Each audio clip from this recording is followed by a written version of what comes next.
crushing on a playmate, feelings versus reality. Is it ever really a good idea? Now, All the stories I could tell. I'm going to start this off with a conversation that I had with my partners here, to give you an idea of what's going on or why I felt this topic was necessary. I've been in a lifestyle now for a little over 20 years, and I've met a lot of really cool people, male and female, and some of them I'm very, very tight with, as you can see. Some are close, almost like family. However, there are those that I have had encounters with at different parties or events. They look forward to seeing me. I look forward to seeing them. And that's as far as it goes for me.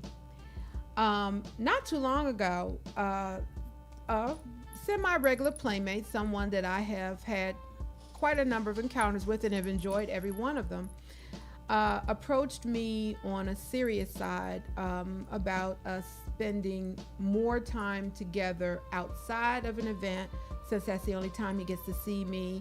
Could, I consider him as basically a partner, a boyfriend with a lot of benefits.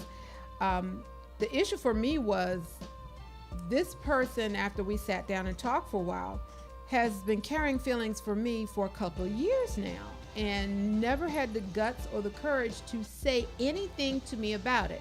In fact, his feelings were so strong for me that he assumed that my feelings would have to be the same for him, and just maybe it was never really a good time for us to approach each other, so he finally decided to take the leap. This was based on absolute nothing. You don't know what my life is outside of an event, because that's as far as I want this issue with you to go. It's not a bad thing. It's just that for me personally, you're not the person I want to have in my life to that extent. You are a great playmate, but that's all it is for me. Now, I know that sounds kind of harsh, but that's the reality in reality versus feelings.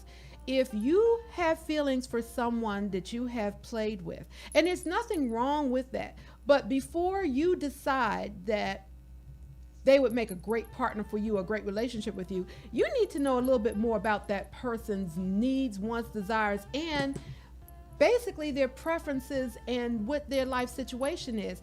For instance, I could have been married and you just didn't know about it. I could be on the down low, you didn't know about it, because I don't have those kind of conversations with you. And I think, because my partner, Dark and Lovely, had said something similar to this at an event that we were at, that if you don't take the time to really utilize the social part of the event, you will never get a feeling for that person. Therefore, crushing on me or anybody else in a lifestyle when you haven't taken the basic steps in getting to know a little bit more about me as a person is not realistic. It just isn't. Now, does it mean that you shouldn't crush on someone that's a playmate? And I don't necessarily mean just a lifestyle. It just happens a lot in the lifestyle, which is why I'm bringing it up. But for instance, if you have a casual lover, someone that you can kick it with and, no strings attached on your end, are you certain that that person isn't developing feelings for you? And yes, there are certain ways that people show you that they're feeling something a little stronger for you. Test the water, do a little something here, a little something there that they wouldn't ordinarily do or you weren't expecting them to do. If you're the kind of person that's like, oh, well, let me grab this, let me grab that, it all suits my needs, and then this person comes out expecting something in return as far as emotion or commitment, and now you're like, hey, wait a minute, where did this come from? Didn't you lead them on by accepting gifts, accepting money, accepting extra attention, whatever it is that they are throwing at you to see, hey, look, could this be a little bit more? And you're accepting it. If you don't step back and say, hey, look, just let me clarify. And every now and then, even if the two of you are on the same page, it's a good idea to just say, hey, boo, we're having fun, but it's not going to be any more than this, or find a nicer way to say it than I did. But at least you're being honest with that person. One of the worst things you can do is to lead someone on who is already into you, especially when you're not. one of the things that Freaky talks about all the time is be straight up with the person. Be nice about it. Be polite about it. You don't have to shoot someone down because you're not into them, but you do really need to be honest about it. So that's my little vent for the moment. I'm going to back up and let my partners jump in. It's funny that you mentioned that because we've been throwing parties now for 15 years. Ever. This Yeah, anniversary. 15 years this month, right? Yeah. So 15 years this month. 2 days ago. 2 days ago. Happy anniversary to us. Yeah. And eventually, because this type of thing happens so much in the lifestyle, we actually had to add a rule at one point, somewhere early on, that said, do not fall in love with someone else's mate. Don't fall in love with somebody else here, period. That's not what this platform is for.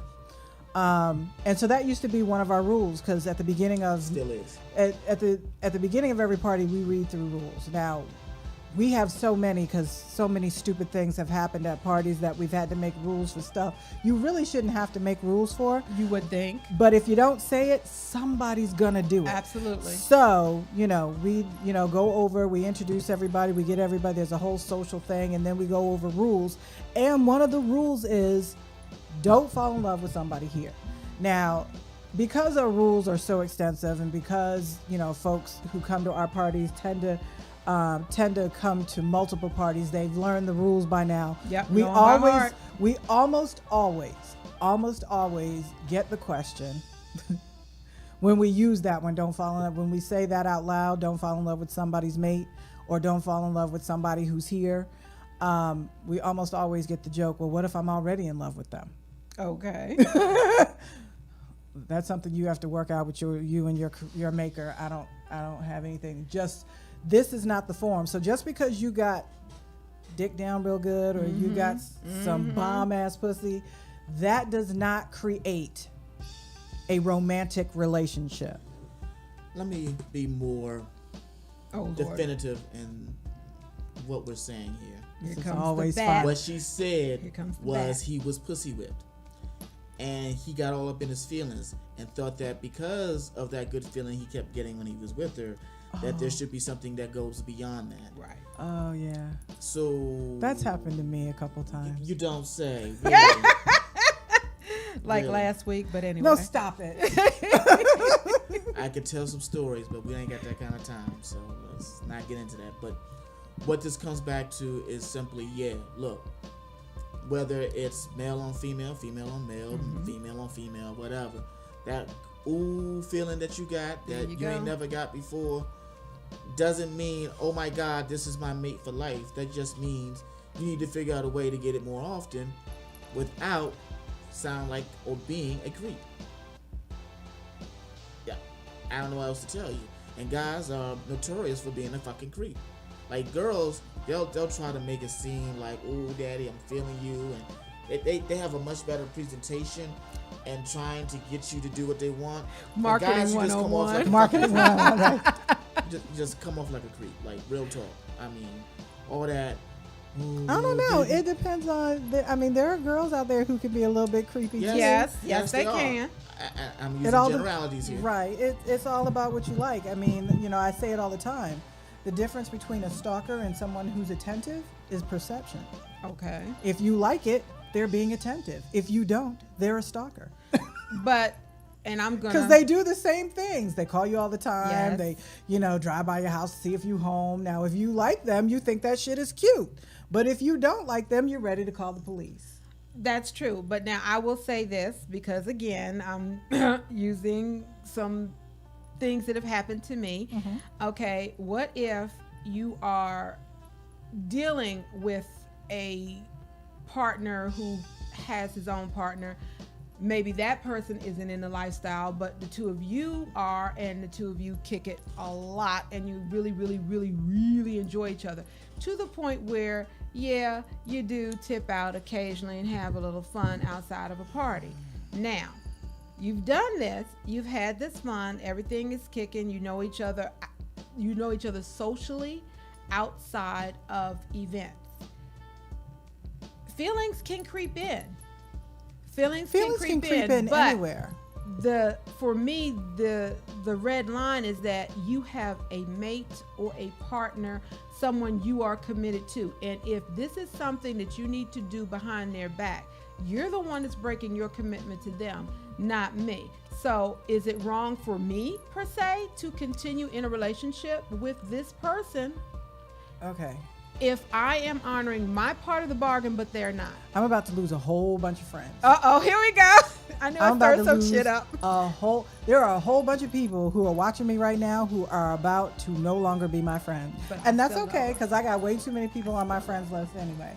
But in my honest to God opinion, Mm-hmm. in 90% of these cases, your relationship, not my concern. Thank you. Thank It's not. you. I am not the one who stood up in front of God and family That's right. and friends and had the preacher say words over me and vow to be faithful forever. That was not my choice. Exactly. Now, you want to call me a home wrecker? I'm sorry, but the home was a little bit cracked before he got here. Okay. Because otherwise, he wouldn't be here. That doesn't have your relationship status is none of my concern. It doesn't have anything to do with me. Now, there are some people that I will not get involved with who are in relationships or whatever, because I have struggled to become as drama free as possible. Right. And being involved in that kind of relationship is asking for drama. So a lot of times I don't do it for that reason. Right. And for that reason alone.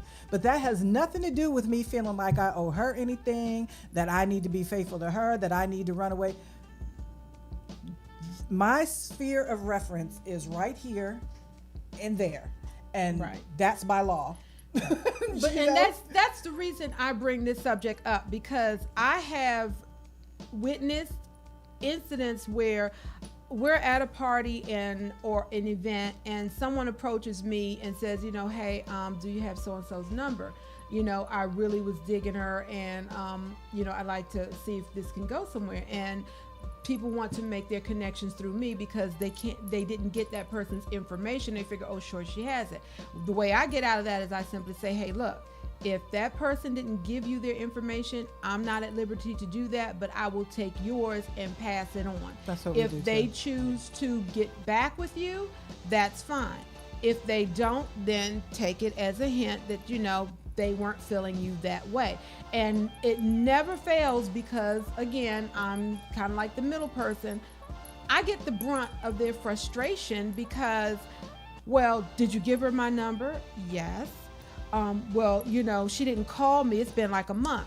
No response Take is the a response. No response is a response. Okay, the other quote of the day. But really, it's not my duty or my responsibility to hook anybody up. When you are, and again, I'll get back to it. I am not Chuck Woolery. I don't make love connections. Thank you. And when you're at an event, regardless of what, even especially if it's a meet and greet, or a social hour or part of the event, because most private events always have social time for that reason, for you to sit down, to talk with each other, to talk about your shared experiences, what you're into, what you're not into, whether you're bareback or not, whatever. Exchange information. But it's the basic. It's just common sense, and it never ceases to amaze me that you'll have occasionally. It doesn't happen often, because I'm gonna be honest here, especially in my group, it's so commingled to a large point with their group that we know a lot of the same people. So when they walk in and I'm go, did you guys read the rules? Yeah, we know them. Okay, fine, because they know them almost better than I do. So we just don't have these situations. But occasionally, because we do get new people to come in, and that's the whole reason, one of the reasons for the show, to educate you, to be smart about it, and to be safe about it. But one of the things you have to understand is that when you are fucking, feelings can become involved. But the way you handle that is to be considerate, kind, and honest. If you would be surprised how much bullshit gets squashed if you just say, hey baby, you really knocked the cobwebs out of that booty, but I'll see you at the next party. I'm not interested in giving you my phone number. You can find a different way to say it, because I do have a tendency to be, A little blunt. yeah, a little bit of a pit bull. But That's what works for me. You might be the more passive kind. Whatever works for you works for you. But be honest, because now that I have told him, well, not him, but now that I've told my fictitious male that at a party we can do this, outside a party, no. If he pursues it, then he's got the problem and we need to squash it. Maybe I do need to say something to the host or hostess and let them know, hey, look, I love coming to your events, but not when this person is here. And guess what? As a host or hostess or founder, that is part of my responsibility, that if any of my guests feel uncomfortable, especially because of another guest, but that other guest is also being a good person, then what I need to do is when I send out invites and one accepts, I need to let the other one know, sorry, you can't come to this one, come to the other one. And if you both apply for the next event, then we flip it. You are the one that doesn't get to come to this one does. It's my responsibility to keep the drama down as much as I can. But when you're dealing with human beings, everybody brings a little bit of something. So just know that you're not there to meet your wife. You're not there to meet your new best friend. It can happen, but that's not the purpose. Right. And that will never be the purpose if you don't sit down and take the time to talk to people at the social part. Make connections at the social part. I will say that I've made great friends, true friends, in the lifestyle because we got to know each other besides what's between our legs. And if you do desire something more, and it's okay if you do, be honest about it, but don't make up a relationship with that person.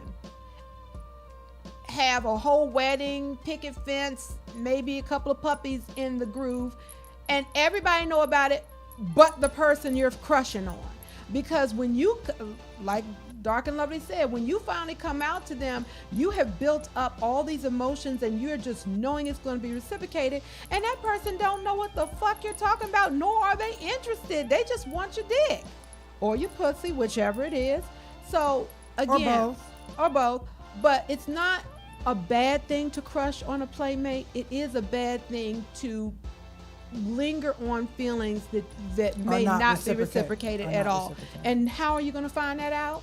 You have to talk to them. Absolutely. You have to be upfront and talk don't to make the person assumptions. about it. Don't make assumptions. Right. Don't assume just because it's feeling good for you that it's got to be feeling good for them. I think we had a connection back there. Whew. Like I said, I got stories. I'm not even. We're not touching that. Like y'all can ask her about that later. Okay, we're gonna try to get that another show. So let me throw out something as a clarification. She talked a lot about talking during the social period. Technically, at our parties, the three of us, the whole party is a social period. That's true. I mean, it's not just an hour and you talk to people and then the rest of it's fucking, because ain't none of us athletes. That's like true. That. That's true. Not happening. I'm a little old. Maybe. My point is, I'm gonna let that go. you ain't got no voice. Because you can go. Guilty as charged. I'm gonna let that go because someone just told me, well, I had to leave and say goodbye. I would have said goodbye to you, but you were still busy. I was like, still busy. Well, I was gonna say, if you was waiting around to say goodbye, I need you to just poke your head in there and say, hey, I'm leaving. Yeah, okay. Come up and give her a kiss while she's getting it in. As long as the dick ain't too close. Hey.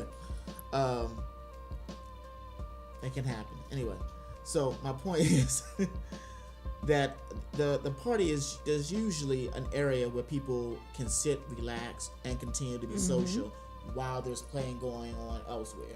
So please don't think that after that hour is up that there's nothing but fucking going on and no time to talk. That's not it. At a party, any party that's worth its while, you can spend the whole party there and do absolutely nothing. That's absolutely and true. Talk the entire time. That happens a lot. It does. You have some people who just like to watch, or some people that just not into playing that night, not feeling it that night, but they have a great time because guess what? First and foremost, it's a party. But now that said,